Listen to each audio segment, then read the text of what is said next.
Alright, there's really no safe way to put a jack stand on gravel.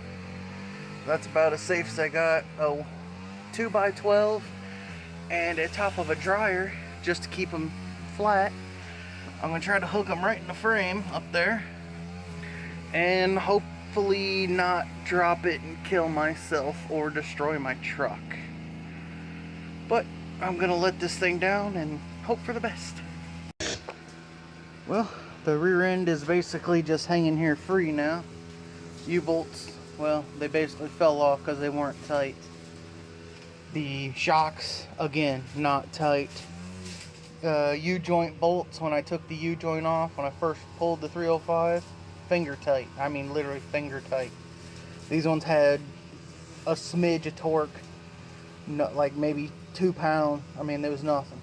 But now it's time to drop the jack, pull this crap back, and carry it out the door by myself. This thing's freaking heavy. They're all heavy. Once it's out, I can't bring the other one in yet though because I have to C-notch. So that'll be the next step, which is funny because if you look, let's straighten it. It's actually offset from the bump stop. You know, and they're like, everybody's always like, make sure you find your center point. Well, I mean, honestly, this is your center point right here. That bolt is your center point. So that bolt straight up, which is at an angle, is where the center is going to be, because your rear end's going to sit dead on top of that. Thing I gotta do is cuts and welds, cuts and welds. So I got the other side off. This one is stuck to the pad, and I've been beating it and heating it and prying on it. I just can't get it off, and I'm wore out now. I gotta take a break. It's so hot. Dang, let's let that sit and soak in. Maybe it'll pop off when I get back out here. Oh, I finally got it out. It was rusted and seized. Recording. No problem. I had to use this giant chisel and my big Thor hammer. Beat the fire out of it with some heat till it popped free. Now it's out. Now I just gotta get the rear end out, which is heavy and gonna take a minute. Well, I got her out. So I carried her from right there by that propane tank through here and out to over there.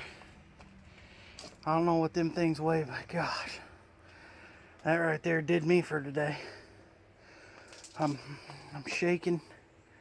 Guess not. I just feel like I'm shaking. Now I ain't got to worry about getting the other one in right now because I still got to C-notch the frame. And honestly, it's wrestling tonight, pay-per-view, and taco. It's Taco Sunday, which isn't a thing, but it's taco pay-per-view day in Flautos.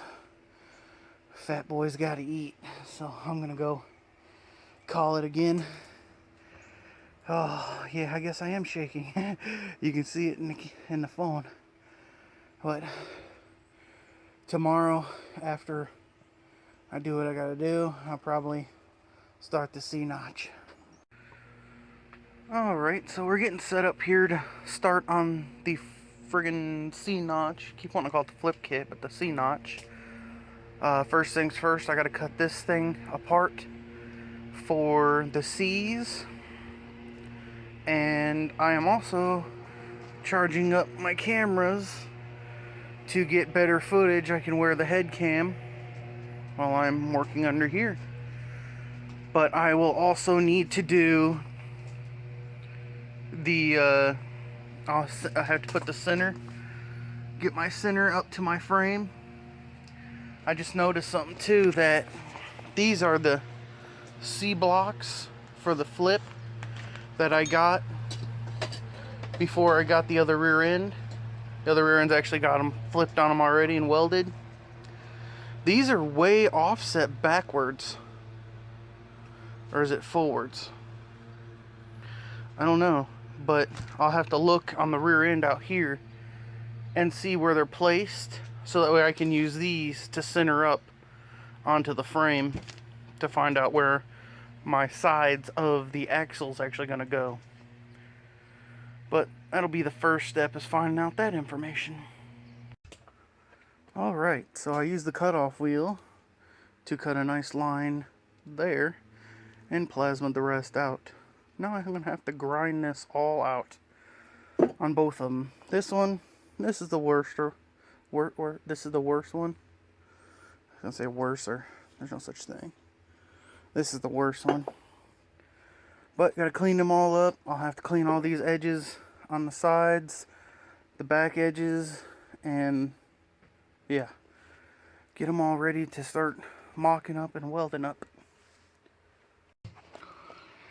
Okay, so what I'm doing right now is I'm using the extra set of flip, I guess what you call flip blocks, to check and see where the outside edges of the blocks are.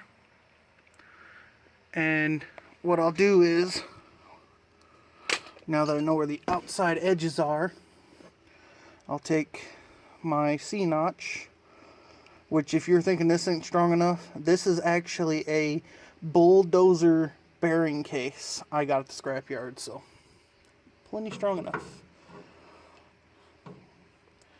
So this will easily make a C-notch, and it looks like it's perfect outside to outside, which the tube is nowhere near that big, so it's kind of hard to film this one-handed, but that's where it's gonna go.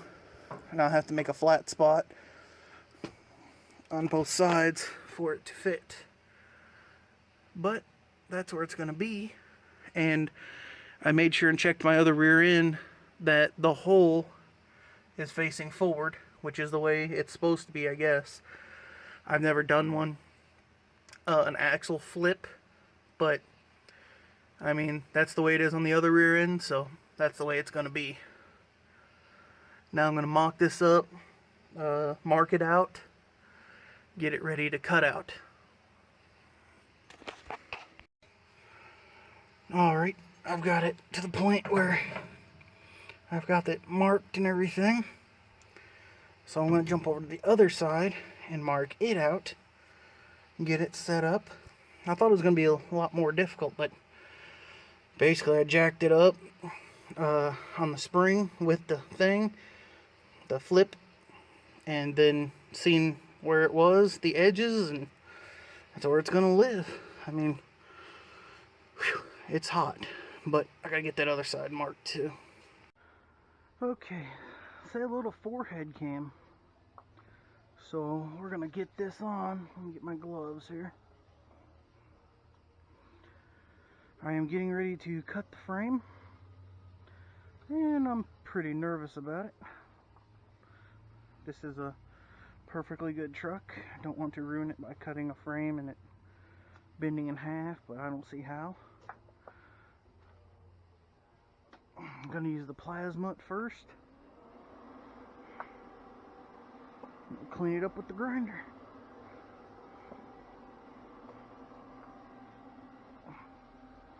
It's a tight spot, so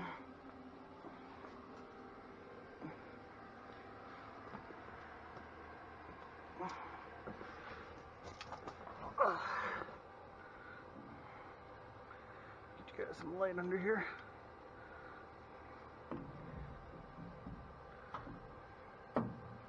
Hopefully that's enough. And now I know there's a brake line running about right through there, so